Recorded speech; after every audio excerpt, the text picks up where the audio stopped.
Hello, everybody. Can you hear me all right? I'm very happy to welcome the candidates for the Village of New Paltz Board of Trustees to Woodland Pond to speak to us today. And courtesy of the Chamber of Commerce, who we very much appreciate, we have a moderator, Chris Jewin, who will be moderating this forum. So I'm going to turn the microphone over to him, and he will, well, wait a minute, I'm going to introduce the candidates. This is Tom Rocco at your far right, and he's on the left, so don't make any interpretation about that. From here he's on the left, from you he's on the right. That means he's middle of the road. Don Kerr, Rebecca Botzler, and Jonathan Cohen. Hi, everybody. And this is Chris. Hi, well, thank you very much. Thanks, everyone, for coming. We thank the media for being here. I just want to first recognize Michael Smith, who's the President and Chief Executive Officer of the New Paltz Regional Chamber of Commerce. His name isn't the new Joyce. His name is Michael Smith, and we're very happy to have him here. I'm the chairman of the board of directors for the New Paltz Regional Chamber of Commerce. We represent over 600 businesses in the surrounding 5 counties here in the Hudson Valley. It's our role to make sure New Paltz is a wonderful place to live, a wonderful place to come and spend money and leave. We thank our tourists for coming, and also have it be a climate where it's possible to do business in a sustainable way that's good for the community, good for the environment, and good for all of the employees and business owners that are here. We want to thank Woodland Pond for allowing us to do this here, and we want to thank the Political Action Committee for putting this together. And I'd like to thank the audience in advance for all the wonderful questions that you'll be giving to me, so I don't have to make things up to fill our time here today. One thing that I want to point out is you might see some of our publications around. This is the New Paltz Regional Report. This is put out by the New Paltz Regional Chamber of Commerce. It's kind of like a Fast Company or an Inc. magazine, but for local small businesses. A lot of things that are going on in the region are in here, profiles of companies. We try to have this be something that can add value to different businesses. Can everyone hear me? We got to keep the mic really close. We got to keep the mic really close. All right, I can hear me. I can repeat it all. No, just kidding. And talk slower. Absolutely. Just got done with tax season. We were moving fast for everything. The first thing we're going to do today is have each candidate introduce him or herself. What we have is they'll each speak for 5 minutes, but it's going to be broken up. You'll do a 2-minute introduction of yourself, and then pass the mic, and then we'll come back around for a 3-minute on your campaign statement. Make sense? Or 5 minutes? Let's just do 5 minutes straight. No, you want it to. I want to be sure that they do both. Okay, so 2 minutes on personal background, and we're just going to make it easy and start at the end. So Tom, if you wouldn't mind starting. Hello.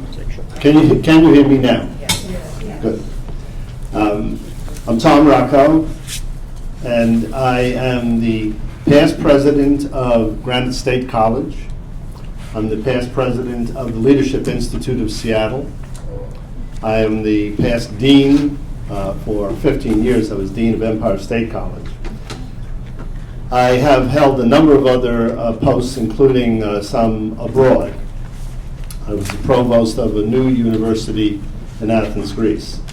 My adult life has been spent creating, running, and helping others to run academic programs that are not mainstream, but that serve mostly adult populations, whether in North America or abroad. That's what I'm going to bring as experience. My experience, therefore, is experience in planning, administration, leadership development, budgeting, and mostly in teamwork. I would like to say that of all things I'm proud of, I have done none of them alone. In every instance, other people have been either the starters or have been essential to the accomplishment of whatever I have done. And I will bring that as a skill to the village of New Paltz. And I would say that at least from appearance's sake, it's a skill which might be badly needed here. So I would like you to vote for me because I'm a lifelong learner, because I have extremely good planning experience, I'm a team builder, I'm a team player, I'm a leader, I have leadership development experience, I'm a mature, informed, and concerned citizen of the village. 10 What- seconds. 10 seconds.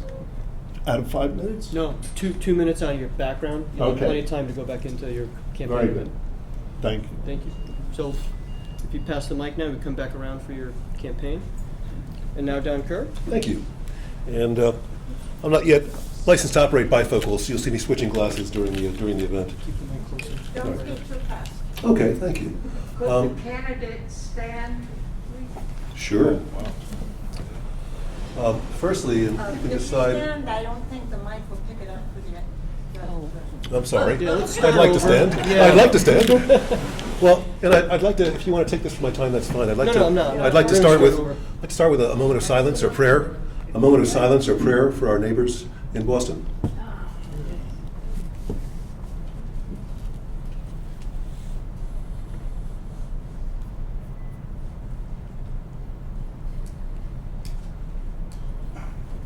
Thank you.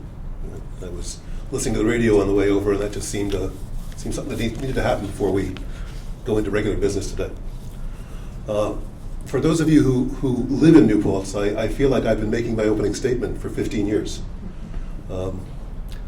Earlier in my time in this village, I was a member of the Reformed Church Choir. While my children were younger, I was a member of the PTA, an officer of the PTA. I have been for years and years a volunteer that's kept the community webpage, newpaltz.org, running. I've made 50 episodes of a public access program about all things New Paltz, called Slice of New Paltz. We've interviewed the firemen, we've gone to the community gardens, we've interviewed people for Hanukkah and Christmas, and these are activities I've done as a volunteer. I own a company called Wet Tech for almost 20 years on Main Street in New Paltz. And to go back a little further, my father was an immigrant to this country. He arrived to enjoy the Depression. He fought in the 82nd Airborne in World War II. And I have 4 siblings, and we have so much. We have wonderful lives, and I've always felt a very strong and compelling obligation to give back. And that's why I've been on the Board of Education. That's why I've done the things I just spoke about. You know,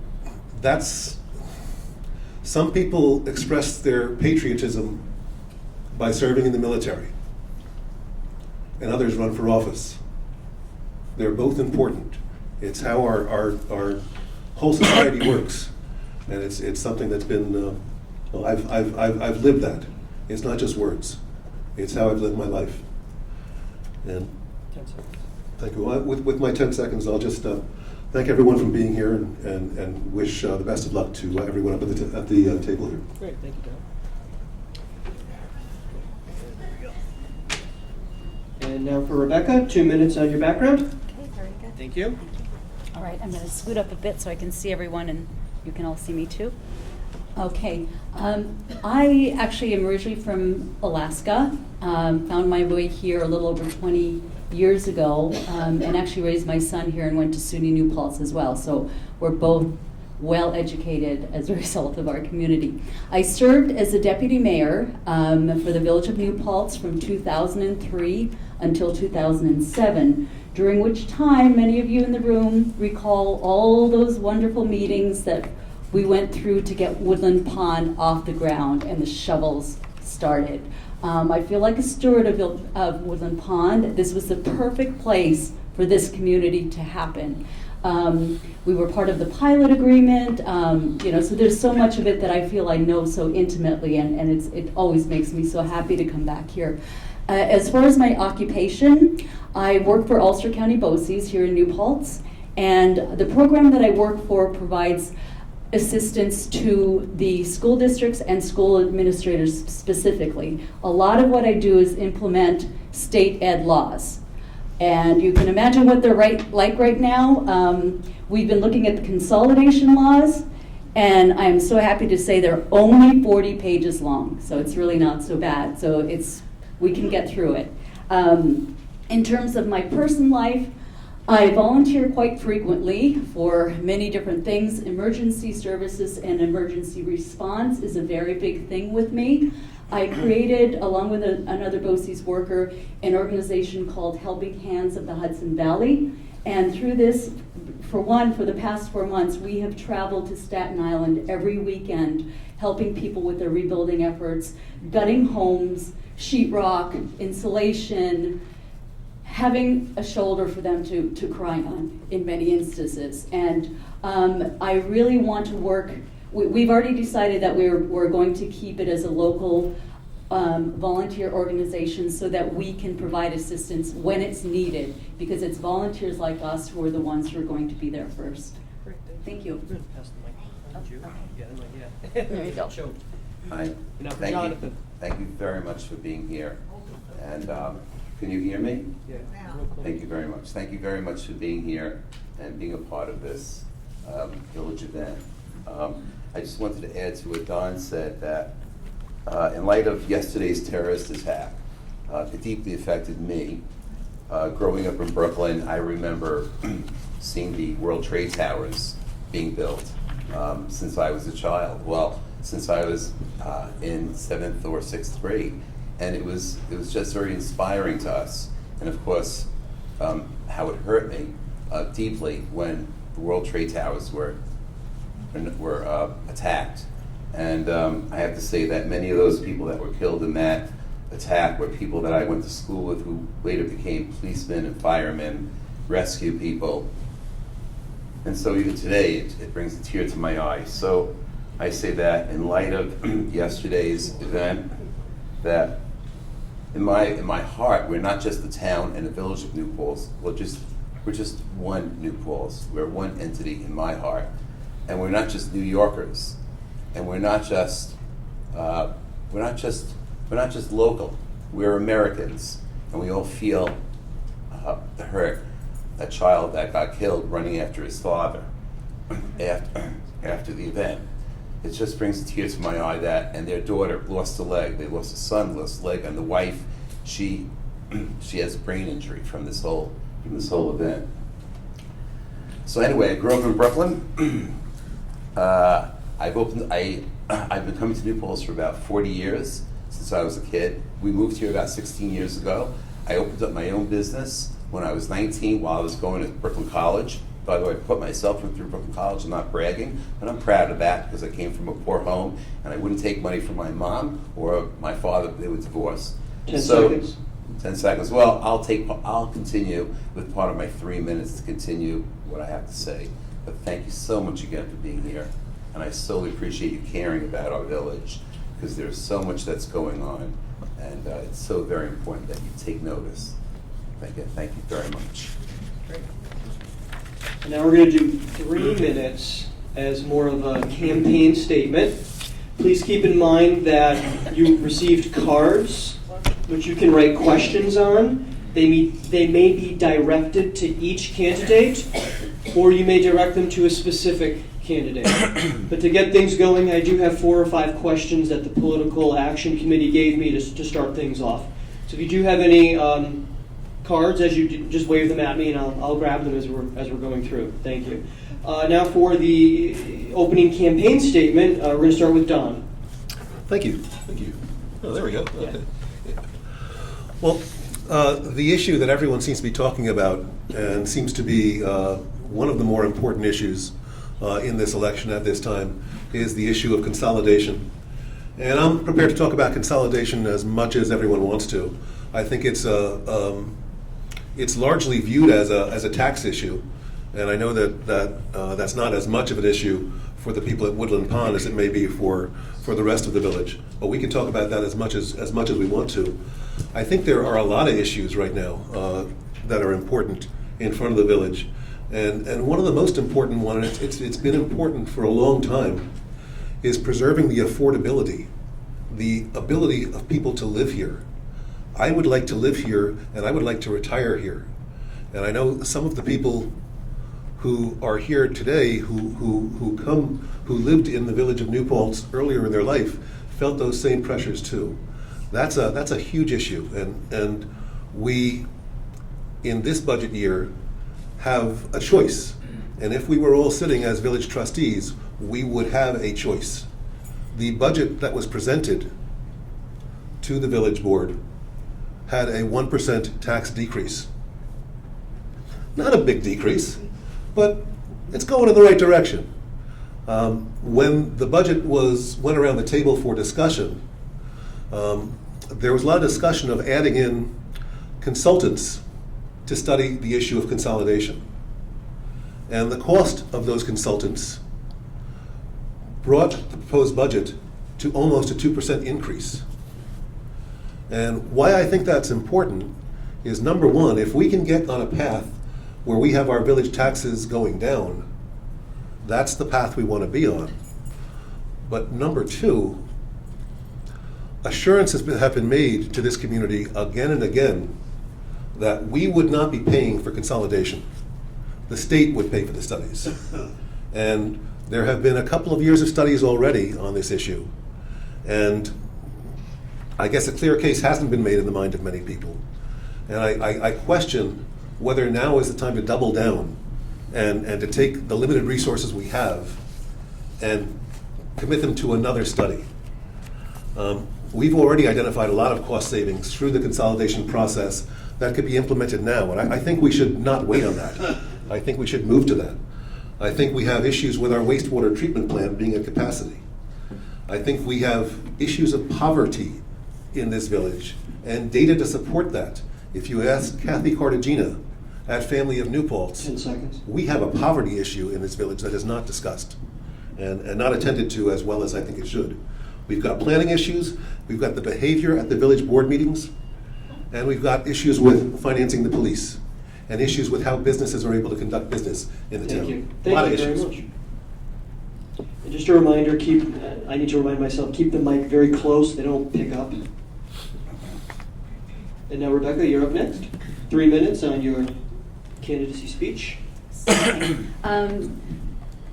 Yes, I agree. Consolidation is one of the biggest issues that we're talking about right now, and hours have been spent by our elected officials as well as many members of the community.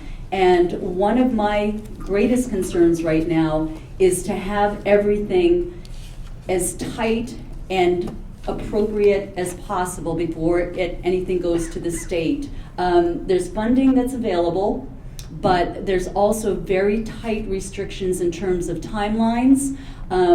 One big concern that I have also is the fact that while we are looking at these consolidation efforts, while we're planning all of this, we also need to put a lot of consideration into how we are going to merge our laws and regulations. Part of the Empowerment Act requires that within 2 years of adoption, the conjoined community needs to begin, or needs to actually finish and have the new laws adopted. So that needs to be a huge part of the discussion, and we really need people who understand laws. I've written the laws, Dorothy Jessup and I have written the laws, and we really need people who have the experience. I do. And also union contracts. That is something that's sorely being neglected in this. There isn't enough talk, but also you cannot enter into union negotiations until after consolidation is adopted. And that's a really huge area that people need to think about, because we can say we're going to do all these things with reducing staff and rearranging their hours, et cetera, to save costs. But the union contract dictates a lot of that, and again, that has to stay in the back of people's minds. Now, I was talking a bit about emergency services, and while I was on the village board, I served as liaison to the fire department, the rescue squad and to the fire department. And timely contracts was a big thing, but also having a better system. I've been certified by the National Incident Management, and I really want to see a lot more happen in terms of our being prepared for disasters as we've been dealing with. How much more time do I have? 30 seconds. 30 seconds. Okay.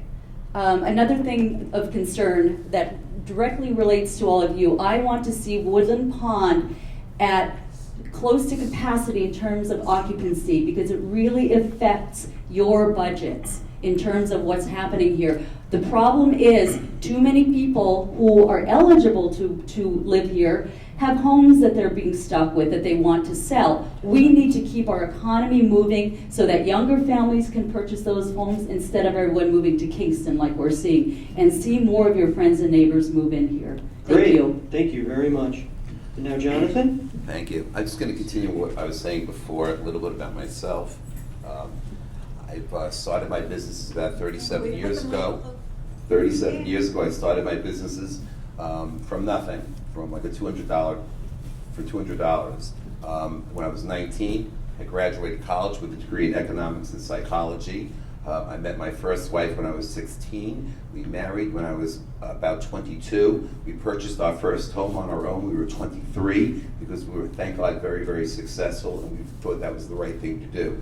Unfortunately, my wife, at 29 years old, she got ELS, Lou Gehrig's disease, and within a year and a half, she was paralyzed on a ventilator with a feeding tube, and I took care of her morning, noon, and night for 5 years until she passed away.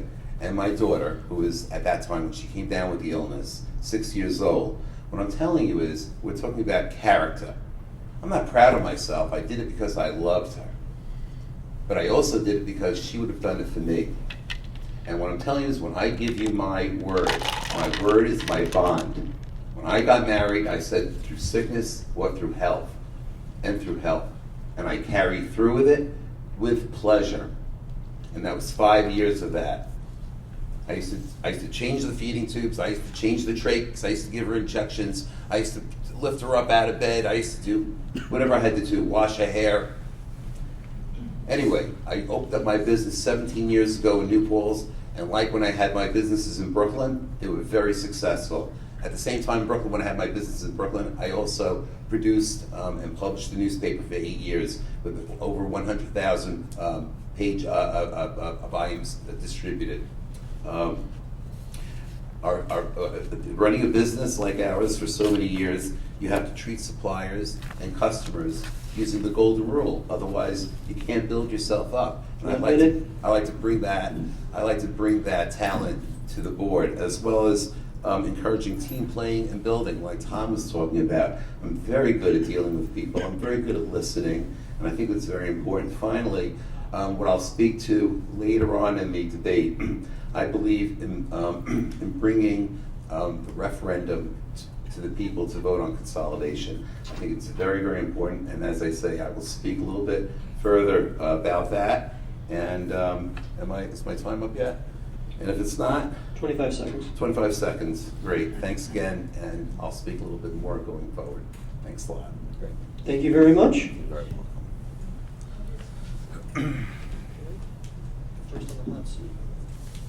All right, now we're going to move into questions. Oh my goodness. I apologize. Here you are, sir. Sorry about that. I need more coffee. Yeah, I was the youngest. I was fifth out of 6 children at home. I'm accustomed to having been overlooked at the end of the table. This again is, why should you vote for me? What am I bringing to New Paltz? What is it? I'm sorry. Dorothy, don't interrupt me, please. I've been on the planning board in New Paltz almost since I got here, for something over 4 years. I've seen a lot of what has been going on in development and in proposed development. Not very long after I got here, I was asked to chair the Master Plan Review Task Force. spent a year plus of my life working very hard on reviewing what was then a 15-year-old master plan. Had not been effectively updated, although it had begun to be reviewed by a citizen panel before. We turned in reports from that task force starting in February of 2011, December of 2010. So among the things that I would bring to you would be an understanding of what the citizens have said they want here, of what the review task force has concluded might be important in a master plan here. Amongst the things that the citizens think they want would be an assured source of fresh water. Think about all the important things in your life and what would happen if your source of fresh water were not available for one day. So the citizens have asked for an assured source of fresh water in perpetuity for the village, as well as a ecologically advanced redundant sewage treatment plants, adequate to the needs of at least 7,000 citizens, in addition to those for whom sewage treatment has already been committed. The third item that came out of that study was to reduce duplication and costs. I'm citing this exactly. Reduce duplication and costs and increase effectiveness of governmental administration by better coordination or consolidation with the town of New Paltz. So consolidation is on people's minds, and of the residents of the village who voted on that issue, 132 voted favorably, 26 voted against, and the others were neutral. Okay, is that my time? That's your time. Thank you. I didn't. Oh. It doesn't like me. You're going to be first, so maybe it'll like you better. It does. Good. Now we're going to move into questions from the audience. I have a few to start us off. Again, the questions you write on the cards. Yes? I heard somebody ask another person, what is consolidation? So it might be good going forward before we continue to talk about it, to have somebody explain what it is. Yes. Consolidation. Oh, if you'd like to. I'm sorry, I didn't mean to interrupt, except I'm going to Use the mic, please, and collect keep the it close. cards for those people who've already written questions, and if you think of a question. You got to put it right up to your mouth. Yeah, if you think of a question during the course of the afternoon, please raise your hand and I'll come by and get that too. Great. Thank you. Thank you. Tell them I'll collect now. Can I just collect any now? You give them to us. Okay. Consolidation. One thing that New York State law allows is for towns or towns and villages, or however it works. I used to live in New Paltz, so I live in the town of Kerhonkson, but also the town of Rochester. And people who live in the town of Rochester also live in the town of Warsing or Neversink. It's a little interesting here to have towns and villages combined. So a long time ago, you had the village of New Paltz and many other villages in this geographic area, which is inside of the town of New Paltz. So one thing that the government agencies are looking at is, should we merge the village and the town to become one political entity, basically. There used to be two police forces here, the village police force and the town police force. Those merged. I believe the fire department a long time ago merged. The village and the town fire departments merged. So it's basically a merger where we'd have the government entities for the village and the town coming together to become one. Some say that that creates cost savings. Some say that might not create cost savings. Some say it might create a streamlining of some legal issues, especially zoning issues, building permits, things like that. Others say it might not. So it's definitely an issue that is hotly contested. It does take money to do it. Everybody has an opinion on it. Does that make sense? Anything you want to add? Good? All right. Just thank you for that. It's very important. I do recognize that some of the folks here are new to our community, and welcome. The first question that we're going to ask, and we're going to start with Rebecca, is what issues do you see coming before the village board that might affect the community here at Woodland Pond? I think I sort of touched on that before, talking about other people in the community who are able to and qualify to move into Woodland Pond, who aren't able to because of the current economic situation. I know at the time when Woodland Pond opened, many of you were homeowners and were essentially prepared to sell your homes, and now you are here.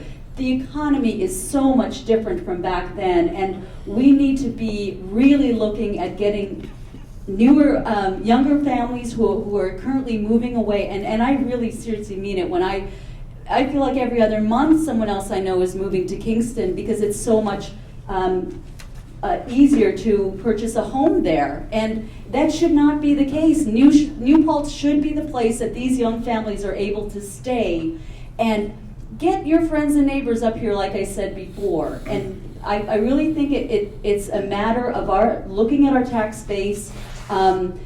Good business. There's an area of our village that can be expanded. It's called the B3 zone, and that's the area from Broadhead down by Salvation Army going north to Bosse's.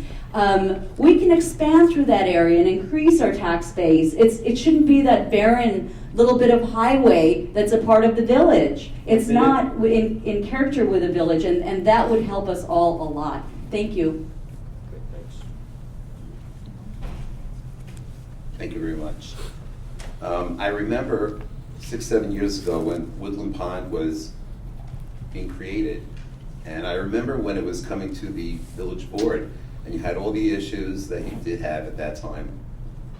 And I remember getting out of my bed, going down to Village Hall, and pushing for your project, because I realized at that time that time was of the essence, that there were people that were in their homes, who have sold their homes, that were in contract, and the village was stonewalling the project. And I was one of the very, very few that was extraordinarily vocal, that was telling the village board, please, let's not get caught up in minutia. People's lives are at stake. And of course, these people that we're talking about are not 30-year-olds. These are people at the ender time of their lives. I'm trying to be gentle. I'm not so young either. And so I thought it was atrocious, and I thought that there should have been a lot more impetus in allowing you folks to have the place that you needed to live. I think it's very important to not only encourage you to make this the place that it is and as best as it is, but we have to also work to make our village even better. We need walkable sidewalks. We need clean and a beautiful and a bucolic setting so we can attract people to come that want to be in New Paltz and want to be at this facility, because people just don't want to be in your facility. They want to be out of your facility. Nobody wants to live inside all the time. They want to enjoy the outdoors, and they want a village that could accommodate that. So I think that's very, very important. And I think if we work together, both the village board and the people that represent your community here, I think that if we're creative and we challenge ourselves, I think that we could solve a lot of problems, and even the problem of trying to encourage people to come and live here and make it more attractive. Thank you.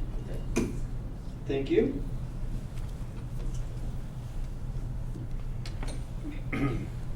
I was on the planning board when Woodland Pond was about to open. I had nothing to do with the initial plans for your wonderful facility, but I did work very hard to assure that you were ready to open, that you could have a certificate of occupancy, and that you could all move in a timely way. I was so impressed that I went and fetched my mother-in-law from Florida and brought her here, but not against her will. You don't live just in Woodland Pond, though. You live in New Paltz. And your life is not defined only by the walls of these buildings and by the grounds here.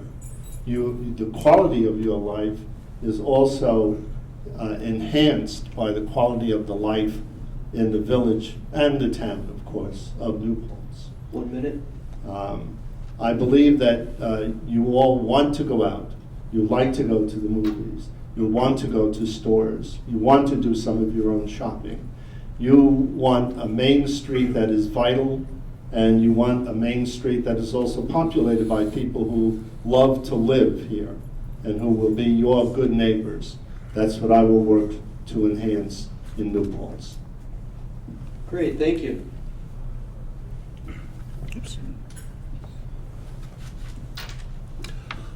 I'd like to speak to the way I approach issues in the context of what issues are important to Woodland Pond.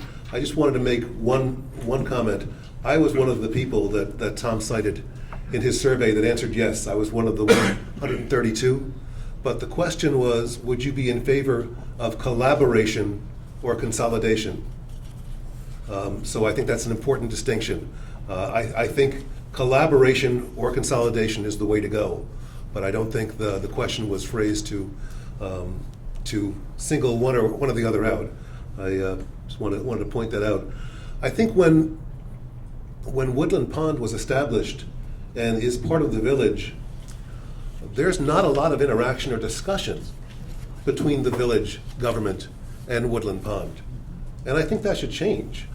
My understanding is one of the biggest issues facing this community is the occupancy rate and the long-term viability of this facility.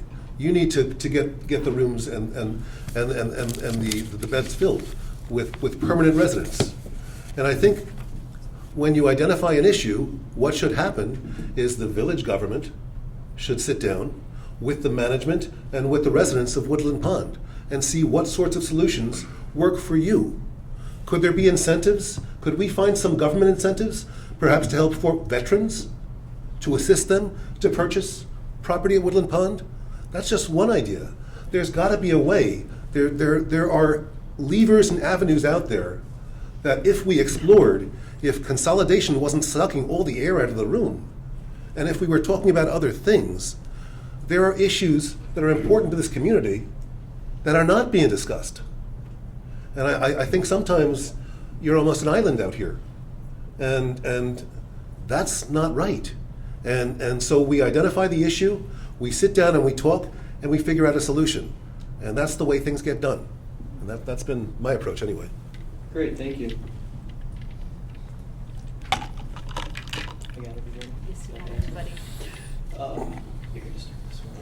Okay, our next question is, we might need an hour per person to talk about this one. But let's see if we can keep it within 2 minutes.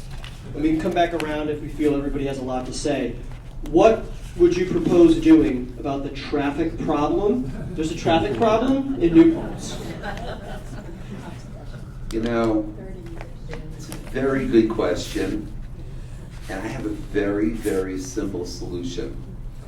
And first of all, I understand people were thinking about making turnarounds and spin-arounds.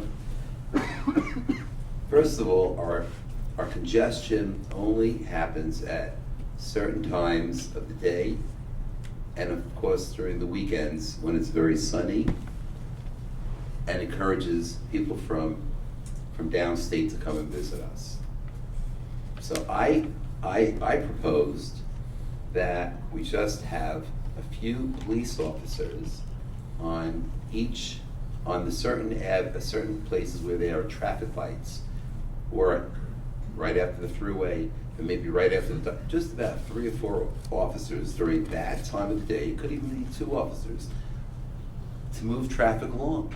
Very simple. There's a red light, they can still go. Move them along, move them down.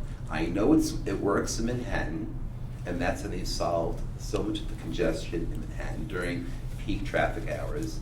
And I know very simply, just 2 or 3 men, 1 we minute, can completely solve this issue. Why we haven't, I really don't know. It seems that there's a lack of common sense coming from our leadership. And I just believe that's what's going on.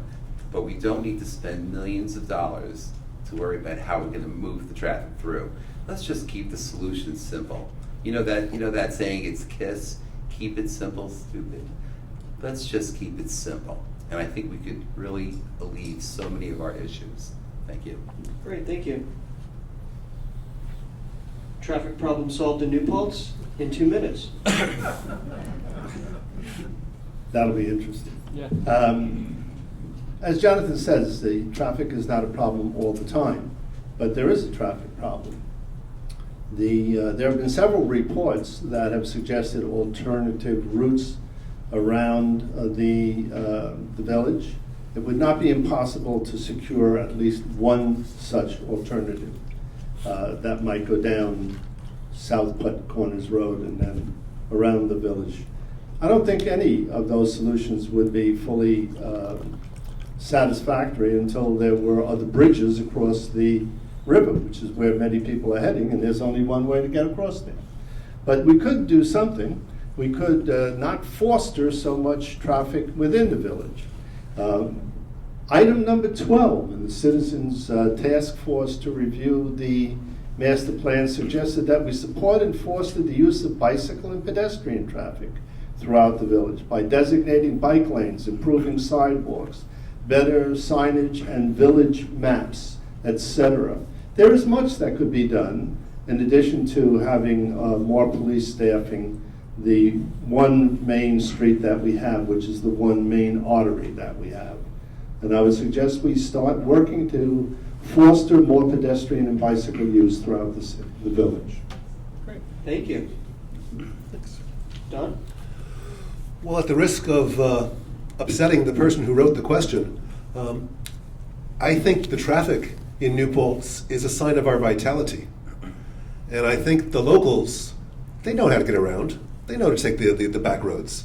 If it's Saturday morning during the weekend of the fair, I know to stay away from Main Street. But all the people who don't know that, they're going down Main Street and they may want to stop and get a cup of coffee. I think that's a good thing.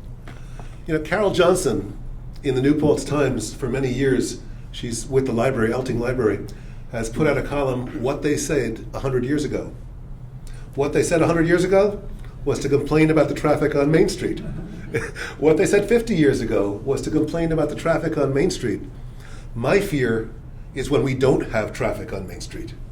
And I think the traffic on Main Street is a sign of our vitality.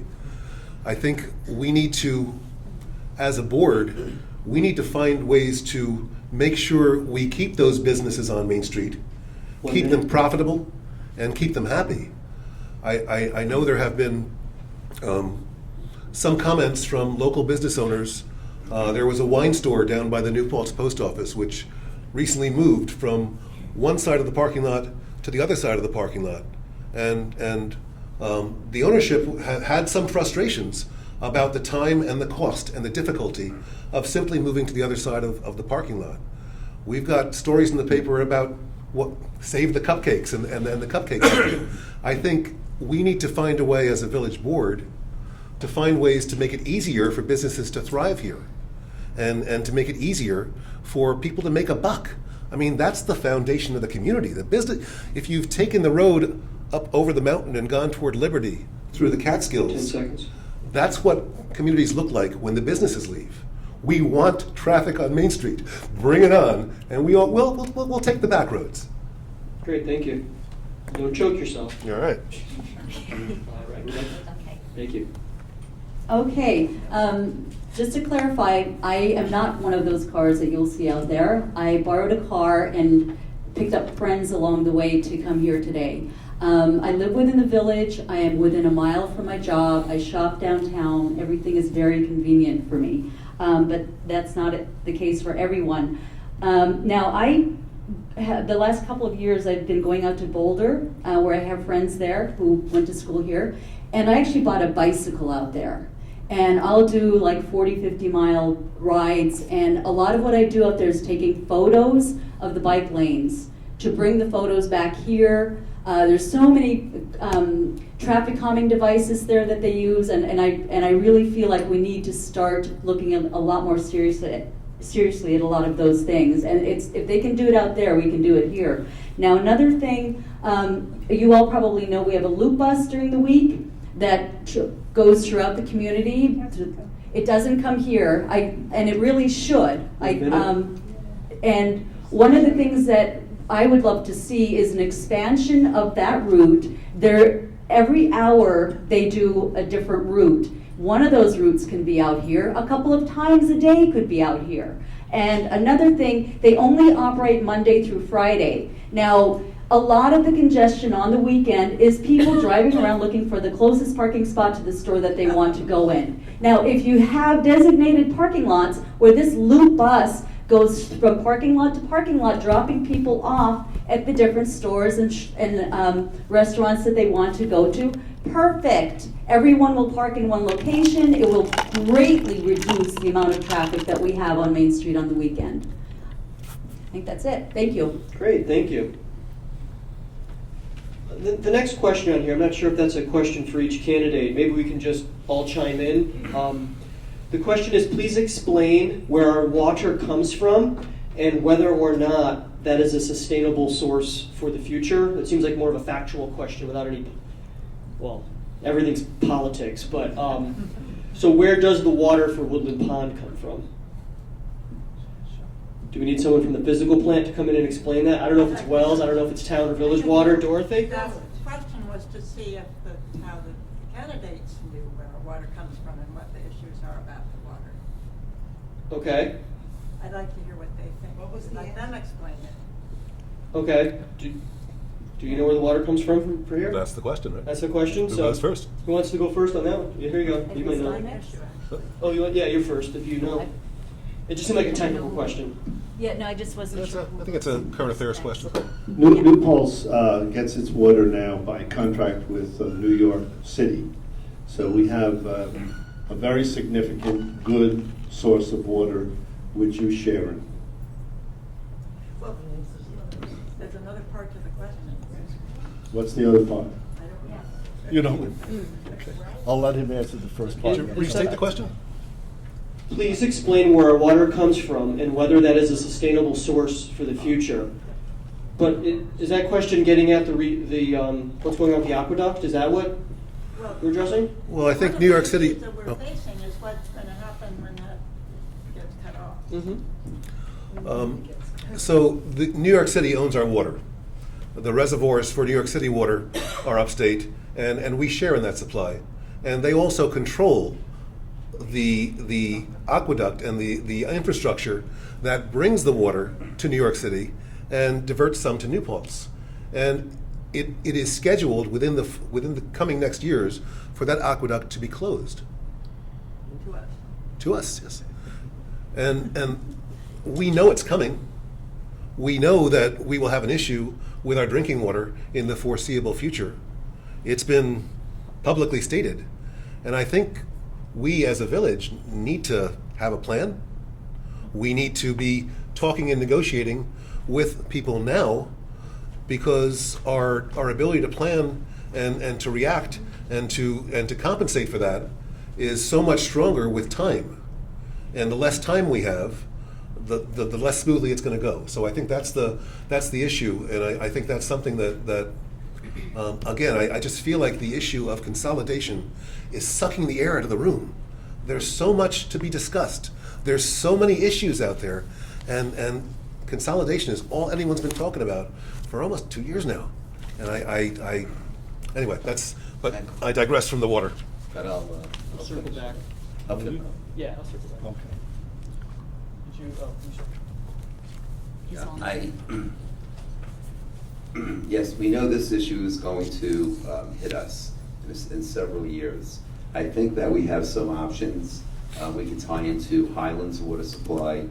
I believe there's an aqueduct, an aquifer underneath the area just after the thruway they discovered with a huge body of water. But I can say one thing's for sure. We have a very, very, very competent village board presently with Sally Rhodes, Ariana Bosco, Stuart Glenn, and Brian Kimbers, and of course, our mayor, Jason West. And between the 5 of them, I know they've been speaking about this and they've been discussing this. And they've been looking at all different options intelligently. So I understand this is a vital question. We cannot survive without a water supply. But I can tell you for sure that New York State would not stop the water from coming through that aqueduct system until we have something figured out.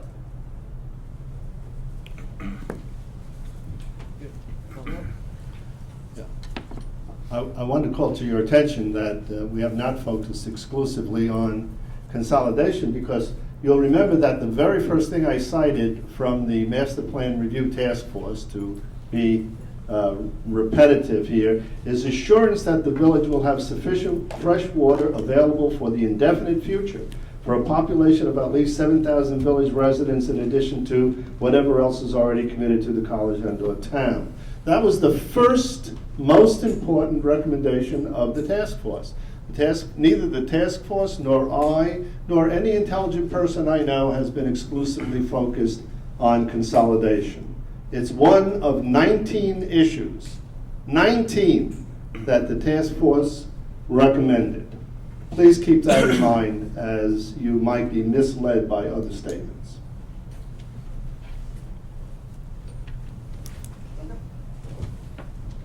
Okay, we do also have a holding reservoir up at our sewage treatment plant, which we do get water from, rainwater, groundwater, so it's not entirely New York City. I completely agree that we need to find another source, especially if we are talking about any sort of expansion of business. We're talking about it in the B3 district. There's also talk once the highway gets rebuilt from ShopRite out to the high school, there's plans on widening the roads to make it safer for the students to bike and to get back and forth from school. With that, we'd like to increase the water supply out there so that we can bring in more industry, a nice hotel.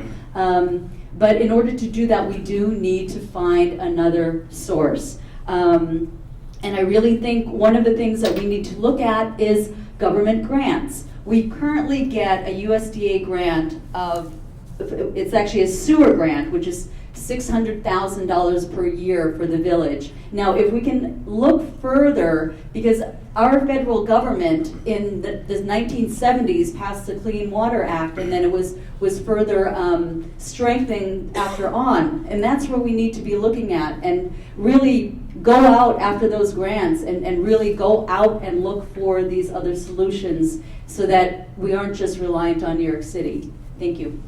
Great, thank you. Who started? Well, I was going to add something about consolidation, since Don brought it up. We're going to have a little more on consolidation in a few. Okay. Let's stick on the water thing for a minute. Okay. Who's first now? I lost track. I think me. It's your turn? Okay, here you go. Okay. The next question is the village water pipes and sewer lines. The water pipes and sewer lines are either very old or overburdened. What do you propose doing to improve the water and sewer infrastructure? Well, I think the only means for a small community to take a look at water and sewer infrastructure is grants. I mean, those sorts of things are bigger and more expensive than a community can take on its own. I think with regard to our wastewater plant, it was expanded just a few years ago from 1.2 million gallons a day to 1.5 million gallons a day. It's at capacity. And Tom mentioned that what we really need is a new wastewater plant. Well, there's no room in the current location to build another wastewater plant. There's no room to make it bigger. We would need to build a new wastewater plant. And that's my field of business. I specialize in water and wastewater for my job. And new wastewater plants are crazy expensive. So I think whatever we can do to avoid additional flow of waste to that wastewater plant is really important for the long-term affordability. Okay. I think in terms of the sewer lines and infrastructure, that's a national issue. That's not an issue that's particular to New Paltz. That's an issue that is common to all the communities in New York State, And I think grants are the way to go. We can't do it on our own. We need some help from larger entities. And I think that's the only way to do it. So I think it's important to remain, for eligibility for certain grants, it's important for us to remain a village, because part of the criteria for some grants have to do with populations.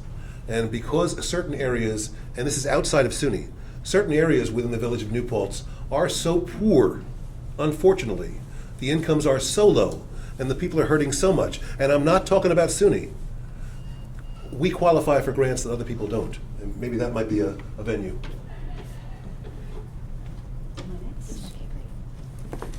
Okay, for those of you who are near to the community, and those of you who have been here for a while, those of you who have been here will know about stories of part of our sewage piping system actually being old trees. In the past, there's been projects when our Department of Public Works have had to replace sewer lines, and they dig something up and they find that our sewer line is a tree. Sort of a really funny fact, but it goes to show you just how long it's been there. And we definitely need much better mapping of our sewage system in order to be able to deal with the situation. But also, one of the biggest concerns when I was on the board 6 years ago, we didn't have quite the capacity that we do now. And our needs have changed, and the other thing that has changed is our environment. We are much more prone to flooding and environmental disasters. Our problem with the current sewage system isn't just the fact that our sewage treatment plant is at capacity. It's also the fact that it's right next to the Wallkill River, and in times of flooding, the sewage does flood into the Wallkill because of the proximity. We desperately need a new sewage treatment plant. It is also right next to the Gardens for Nutrition. If it floods and the sewage floods into the gardens, they're done for the year. The gardens are done, and I have seen it start several years. So again, I agree with Don. It's our national government. That's where we need to go. We need to make a case for our environmental danger here. Thank you. Thank you. Thank you. Thank you very much. It's a huge problem.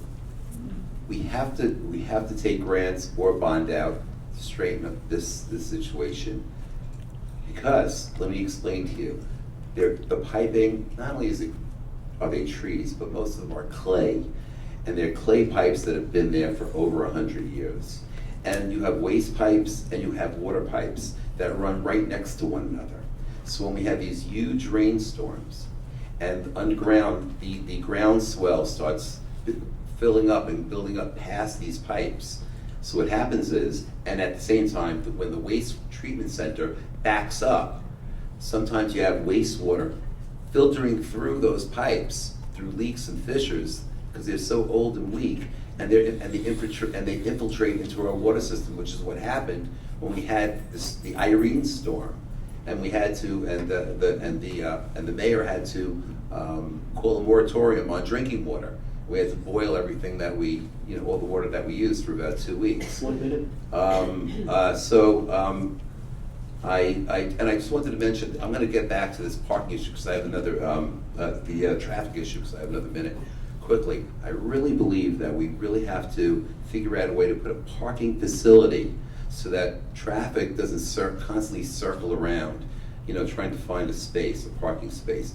I'm sorry to squeeze that in, and I don't mean to annoy you with that, but I just wanted to add that little thing to it. Thank you so much. Great, thank you. Okay. I hope it's a good one. Oh, okay. I think we're done. We're done with water for now. What is your understanding of the current town-village consolidation proposal? Do you support or oppose bringing it to a referendum? Please explain and why. And I think 3 minutes might make sense for this one. Okay, sounds good. Okay, I do support bringing something to a referendum. What I do not support is what we have currently come to find with the financial reports. that were created, there were many flaws. Many of us in the community went out to the different meetings and asked specific questions about different lines where it appeared that there were savings as a result of combining our governments, where in actuality there were budget cuts that were already made. There was already a $300,000 budget cut made to the police department. It's there. We don't have to have consolidation in order to realize that savings. It's already there. What I really want to see is to have true numbers represented, given to the public, and in a timely manner. I have been reading the act that Governor Cuomo has supported, and in there the timeline is really tight. It has to be right, and we don't want to present something, first of all, to Albany that would limit us and put us in any situation where we might not be eligible for the funding that they are offering through this form of combined government. And I just really feel like I do want it to go through referendum, but I also want to see a board and boards that are ready to go with the next steps. Because like I said earlier, we only have 2 years once that referendum passes to combine our local laws. And that's going to be expensive, it's going to be time consuming. But people need to be thinking about all those different avenues right now, not just like the, what we're chopping here and there, but the whole big picture. It's not a lot of work. The law really is pretty short, but the timelines are really strict, and that's something we really need to have everything in a row and accurate before we are going to be able to take it to a vote. But yes, I do want to see a referendum. Thank you. Hi. First of all, what was the impetus and the motivation that was behind us 3 years ago doing the research on consolidation? Why is the town and the village and 4 members of the town board and 4 members of the village board pushing for consolidation? Why? Because they've been listening to their current residents, and the residents have been saying, I can't afford my heating bills. I can't afford my food bills. Now, my heating bills this year were $5,200. My food bills, I have 3 boys, I spend $300 every 3 days. It's very difficult. My health insurance is $1,850 a month. My taxes are $20,000 a year. All I have is a 3-bedroom house. I speak to town residents, I speak to village residents, I speak to renters, and they complain to me. They said, Jonathan, we can't live here anymore. Inflation has gotten so high. I'll give you an example. When I was 7 years old, I was able to get 2 kosher hot dogs, a square knish, and a soda for 85 cents. That same thing, that same bill now is $13 if you go into any place you go. I'm just saying. Now that's the problem we have now, and nobody can afford where we live now. If we do nothing, what's going to happen in 5, 7, or 10 years? I don't know. So I think that consolidation allows us to have higher efficiency, increased productivity. I think that people that are telling you, let's do more research and more research and more research, it's called the onion strategy. Now God bless Rebecca and Don. I have to stand up for them. They're in alliance with our mayor. Just remember, if they don't win this election, our mayor is out of business. That's the politics of the situation. 1 minute. So basically, they want to take the onion, peel it, ask more questions, more time, win the election, and then believe me, there will never be a consolidation.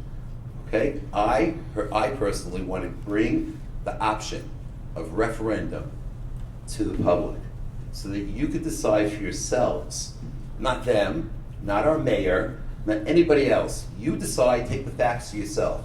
It seems that it doesn't work out. The numbers don't fit for you, vote it down. If you feel it's a good idea, vote it up. The power belongs in your hands and not in some people that are looking to thwart it. And believe me, it's all a political game. It's people that, it's a Seconds. small group of individuals. It's like a little group that wants to continue their powers, okay, in the village. And that's the small group that is holding back consolidation at the moment. Thank you. Tom, Thank you. 3 minutes? Well, neither consolidation nor any other act of government is a magic bullet. Consolidation will not by itself solve all the problems that we face. But it can provide, as has been suggested, a path, a plan toward a better efficiency and effectiveness of government. There's a site you can look at, the Center for Government Research. These are folks with whom New Paltz may indeed be working at some time in the future. They suggest that typically you could expect approximately a 2 to 5% saving from a town and village in New York State, that is, a town and village consolidation. That's not wild, that's not wildly inflated, but they call attention to the most important fact that's sometimes called the miracle of compound interest. That is, that if you save 2 to 5% now, you will save 2 to 5% going into the indefinite future, compounded year after year after year. And as all of us know, and all have acceded to, there is support in New York State for consolidation. We would not be doing this alone. We cannot have everything determined before a referendum. To require that everything be settled in advance is to oppose consolidation. And remember that if you as citizens and a majority of citizens vote in favor of consolidation, we still do have 2 years to work out many of the details to assure that the laws and regulations of the town and the village are brought into harmony. Thank you. Great, thank you. Well, I respect everyone at the table, and I respect this has been a pretty positive afternoon. I don't necessarily agree or appreciate Jonathan's analysis, but I certainly honor his right to express his analysis.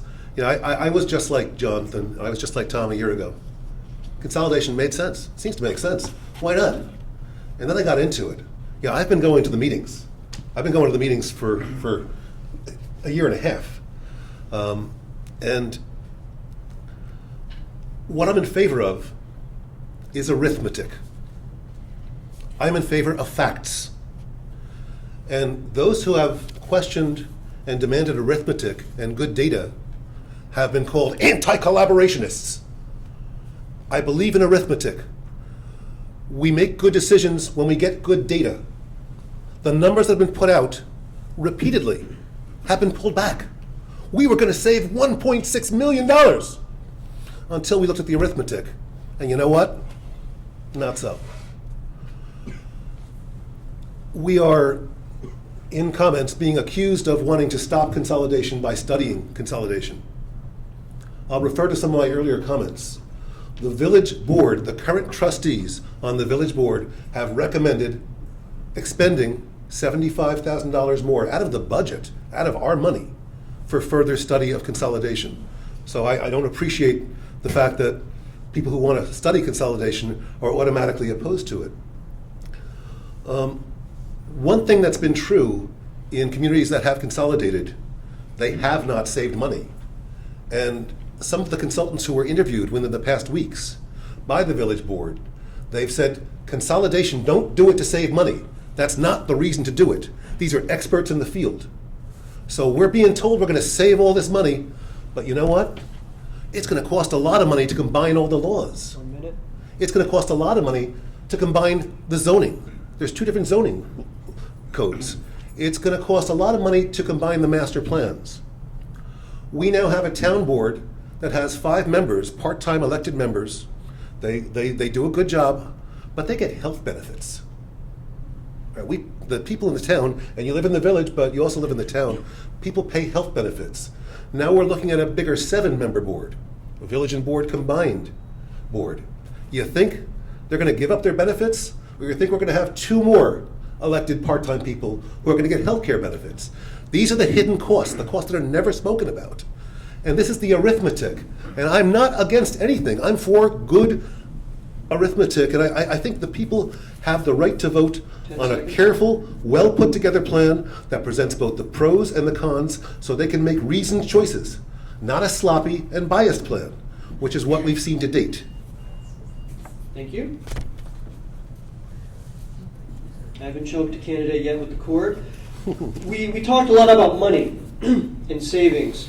One question from our esteemed audience is, given the national cutbacks on all kinds of funding, and grants and borrowing money, bonds were issued, how much financing is realistically available? How much financing is realistically available to do some of the things that we've spoken about today? Wait, can you ask the question one more time, please? Yes. Given the national cutbacks on all kinds of funding, how much financing is realistically available? I would say, if we do consolidate, certainly we're going to receive $1 million from the state for the consolidation a year. I don't know if you knew that, but that's the truth. At the same time, Dawn said, with the original Finance Committee report, they estimated that we were going to receive approximately $1.6 million in savings. And of course, that's a real guesstimate. But I have to tell you, they guesstimated really on the low side. I believe there's going to be a huge amount of savings, more than 1.6 million. I know they brought it down to 1.3 million because they were doing that onion strategy, bring it down to the microscopic level, and then continue asking more questions until the village board changes over. You get 2 people that side with Jason West, and because Jason West wants to continue his power in the village, he wants 2 people that side with him. I mean, that's everybody. It's the elephant in the room, and that's what people are talking about. But aside from that, I believe there's going to be huge savings once we consolidate. 1 minute. Certainly, operating as one entity instead of 2. 1 town board, 1 town building, 1 Department of Public Works, so on and so forth. We'll definitely realize savings down the line. I really believe that. As I say, I've been a businessman for 37 years. I've successfully, and I've read the numbers, and believe me, you can read the numbers yourselves. And I just want to say, on the Finance Committee, there was David Lent, Nancy Bronco, Ira Margolis, Ross Pollock, Sally Rhodes, and Sue Zimmett, all very, very honorable, very talented, very intelligent people. And you know something? We have to trust in our common residents to really understand a little bit and get a little knowledge from them. I trust them. I have confidence in them. I'm willing to go forward, and I really appreciate that you would speak to these people and get a first, bird's eye view of really what's going on, and not listen to some others. Thank you so much. I'd like to repeat the question. Yeah, just there's the handwriting is on the wall. Given the national cutbacks, Read it and then I'll start your talk. what kinds of funding are? I'm not sure if this question was directly related to consolidation at all. Yes, water and sewage. So it didn't have anything particularly to do with consolidation. And the answer is I can't quite answer that. I'm in favor of planning, and I'm in favor of hiring an occasional consultant or having people on staff who are experts in areas that I'm not an expert in. I'm an academic who understands planning, leadership development, cooperation, teamwork, and I don't know what government grants are actually available. We have an expert in this panel, though, who might know that. But I know that I could find out, and I know that I could work with others to develop a plan that would use the resources wisely and well to to 1 minute. update our water and sewer systems. Just pass it along. Thanks. I think one of the tricks to affordability and to being able to afford some of the things we want to do is to find ways to generate income here in New Paltz.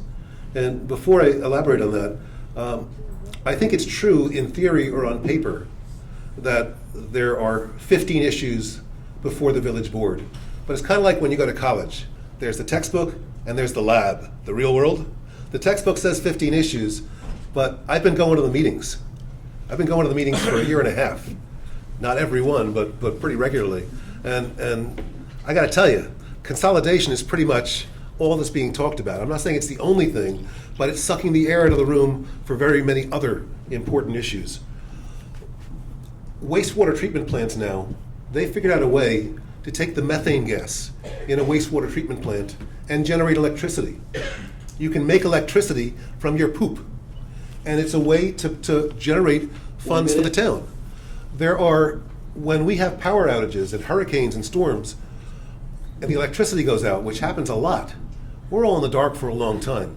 There is a plan under discussion to take the $65,000 a year that we pay to Central Hudson and get 5 years worth of that money in a grant and use that to buy solar streetlights.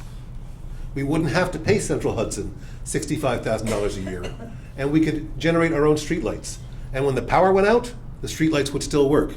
And these particular solar streetlights, they have cell phone, they have outlets in them to plug into, so people could charge their cell phones. There are things that we could do just by being creative and just by the technologies there. We don't need to be paying Central Hudson 65 grand a year. We could generate money with that money. It just takes some creativity and some thinking and some focusing on the real issues. Great, thank you. Okay.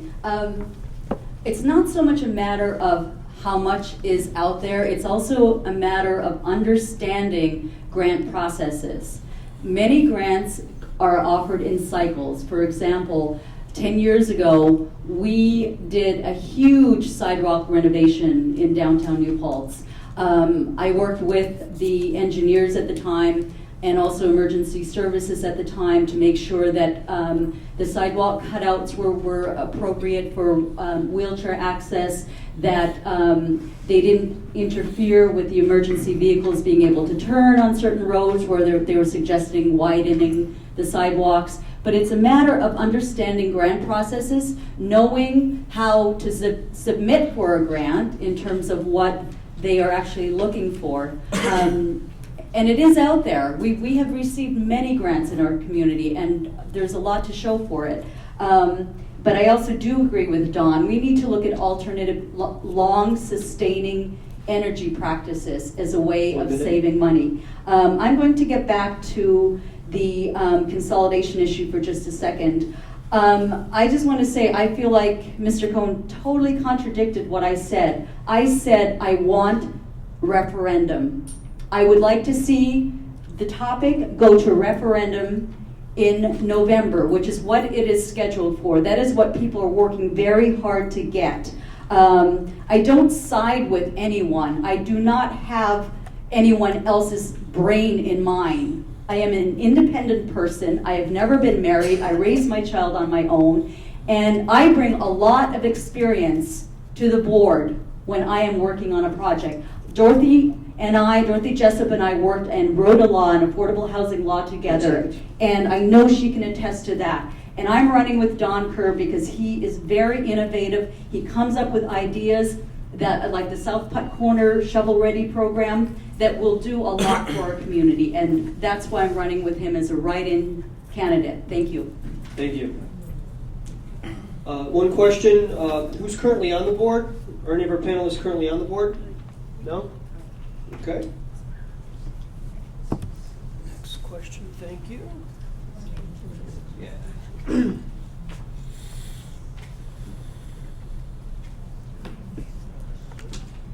We have 10 minutes left in our allotted time, so we're going to move into closing statements. Now? We're done at 4:30, aren't we? Yeah. Yeah, so 'tis the time. Closing statements. You may use this time for whatever you'd like to talk about. You have 4 minutes, and I think we started with you, so let's start at the other end. And in the interest of at least the illusion of fairness, right? We'll Thank start you. over here. 4 minutes. Thank you very much. I'll tell you when you have a minute. Okay.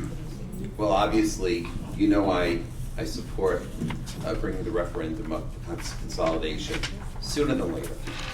And I believe that it will be a new approach to delivering high-quality services to our residents. I really believe that. I've looked over the data, and I believe it's accurate, and you can count on it.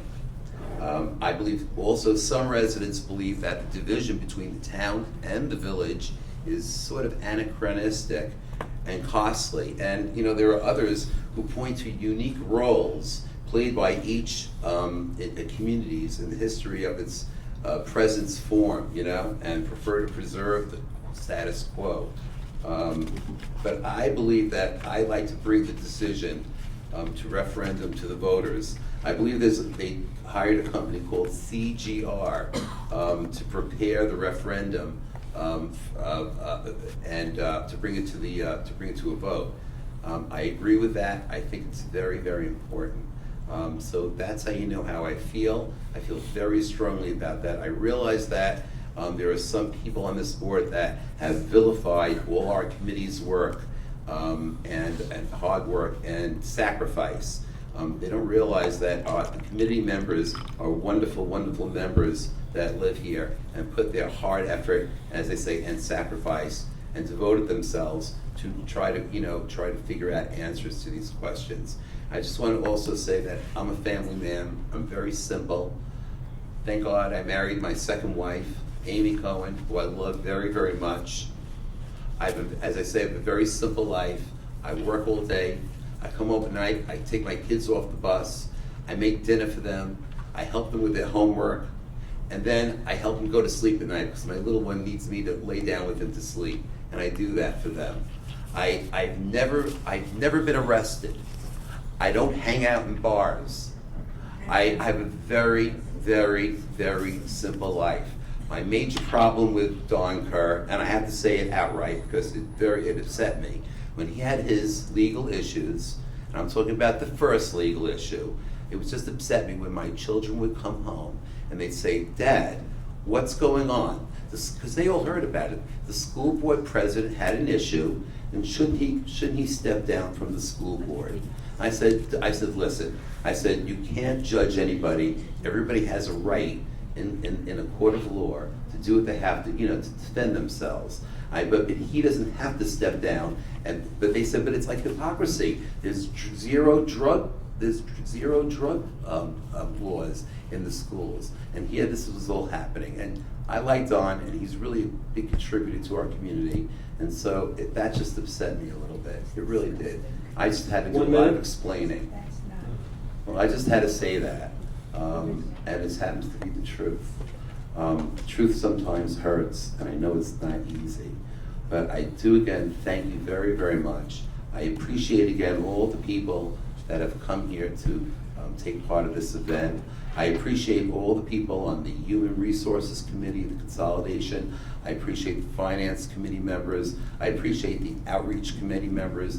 I appreciate the Planning members and all the work. These are like maybe 40, 50 people and the best people from our communities that have given their time and their effort and their sacrifice to help us figure out this situation that we're in, because we can't spend more than we can afford.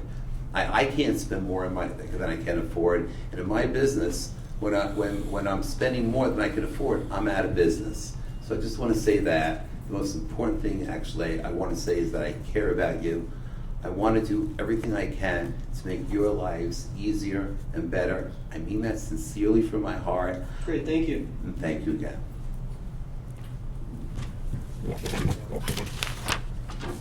Okay, I just want to start by saying it took a lot for me to make the decision to run for public office again.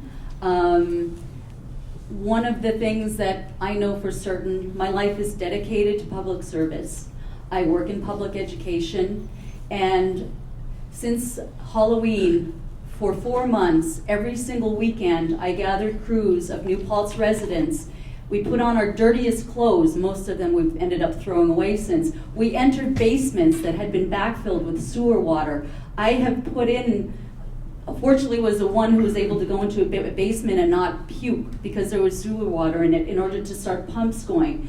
Now, I spent probably 30 hours a week easily helping our friends on Staten Island. And my only regret is that I won't be able to go down as frequently if I am elected, because I will in turn take all those hours and do it in service to you. And I respect all the people who have spent all the hours on the consolidation figures. They did wonderful work, but they have to accept that if there are questions, if you've got 2 former deputy mayors, 3 former school board members, other former village trustees coming and asking questions, it's with reason. We're not attacking a person where we respect our elected officials. We are looking at what is on paper, what is on black and white, what is going to go in front of the voters in November. And I really feel that anyone who has worked with me in the past, you know, I love writing laws, I love cutting budgets, I like being sensible, I'm dedicated, and I love our community. Otherwise, I probably would not have stayed here as long as I have. I only go home to visit Alaska like once every 5 years or so, but my heart is here, and I plan on continuing to work for you. Thank you. Thank you. Could you give me a notice at halfway through? Sure, thanks. Appreciate it. Well, I think one of the most important things that Rebecca and I haven't spoken about very much today is that we're running as write-in candidates. So that will become very much more important as we get close to Election Day, but I want to mention it. We're running as write-in candidates. Tom and Jonathan are on the ballot. We're running as write-in candidates, and that's fine. We were not allowed on the ballot, and that was some political hardball, and that's fine. The rules are the rules, and we'll play the hand that's dealt us. But we are running as write-in candidates, and that's important for folks to know. I think I've tried to convey. Hold on, why don't you use this one? Tried to convey. Oh, we're good. Okay. Tried to convey that I have a sense of the big picture, and the fact there's many issues, and the ways that we address these issues are by sitting down with people and figuring them out. Sometimes you sit down with people that you don't get along with, and those are the hardest conversations. But I've proven, I've got a track record. I have sat down with people who wanted to kill me and worked out solutions. I'll tell a little story. I was the president of the school board, and we put up a referendum for a renovation to the middle school, and it was wildly unpopular, and it was voted down big time. And how you react to that says something about who you are, especially as an elected official. My reaction was to listen to the pain that people were expressing in the level of taxes in this community. They were so outraged. We can't afford our taxes now. How could you try to put this project in front of us? And my reaction was to reach out to leaders in this town, Republicans, Democrats, Greens, Independents, and we formed the New Paltz Ad Hoc Tax Alliance. Thank you. And it was a group of people who, some of whom would never be seen in the same room with each other. And we worked together, we had several public forums, and we got something done. When the county breaks ground in 2015 for a major project on the road where the high school is, we've arranged for the county to put water and sewer and the sort of infrastructure that will bring business to our town. We got that done, and I led that effort. So I think that says a little bit about how you can predict the future by looking at the past. I think there are some circumstances where when a person speaks, it says more about them than the person they're speaking about. And that's my reaction to Jonathan Cohen and his comments. I'd like to read to you something about me from someone who knows me better than almost anyone else. I'd like to let you know who I am 1 minute. in the eyes of my son. Something he wrote to me on my 50th birthday. Dad, I have the wrong glasses on. Oh my goodness. I am not bifocal certified. I'm working on it. But Dad, here's to you and all that you have accomplished in your life and its many facets. Some people spend ages building empires, but you have spent your days building yourself up just enough so as you could provide for your family, your friends, and your fellow citizens. For that benevolence, I have and always will look up to you. You're a wonderful father and friend, and I hope you cherish every memory and moment as led up to this day. That's the only opinion I care about. That's the only opinion I care about. And I think I have a track record. I'm known in this community. People know who I am. They can see who I am. And that's what I'll bring to the village board. And I hope you'll write my name in and write in the name of Rebecca Rotzler. Great, thank you. Thank you. You're set. Thank you. So two ideas that I want to leave you with, and then a final statement. First, on grant writing. I lived a large part of my life on grant-funded projects. My first environmental education grant, successful grant, was written in 1976, when many of you will remember, but some of my colleagues here might have been still in lower school. High school, thank you. High school. That program provided environmental education for thousands of students, and may still, for all I know, be in effect. About running with persons. The Responsive Government Party, and that's me, I am the Responsive Government Party. The Responsive Government Party was to have two members. I was going to run with another person in the village, but he had to leave the village for a while for personal reasons, and so he did not collect enough petitions to get on the ballot. He's not on the ballot. Not because he's not a good candidate, but because he didn't get enough petitions to be on the ballot. I would have been happy to run with another person. New Paltz is a delightful place to live, or we wouldn't have moved here. We wouldn't have stayed here. But happy things don't last forever. It takes planning, it takes community work to make good things last, or to invent new ways of living that are adaptive to new circumstances. I hope by now that I've emphasized planning enough for you to know that I would bring strength in and commitment to planning, to adapt New Paltz to changing circumstances, and to make sure that the consequences of our living together are happy for all of us, or as many of us as wish to participate, living in New Paltz for the indefinite future. Please vote for me on May 7th. Great, thank you. I'd like to thank all of the candidates for their time today, for their thoughtful responses to your questions. A few questions we didn't get to, and I apologize for that.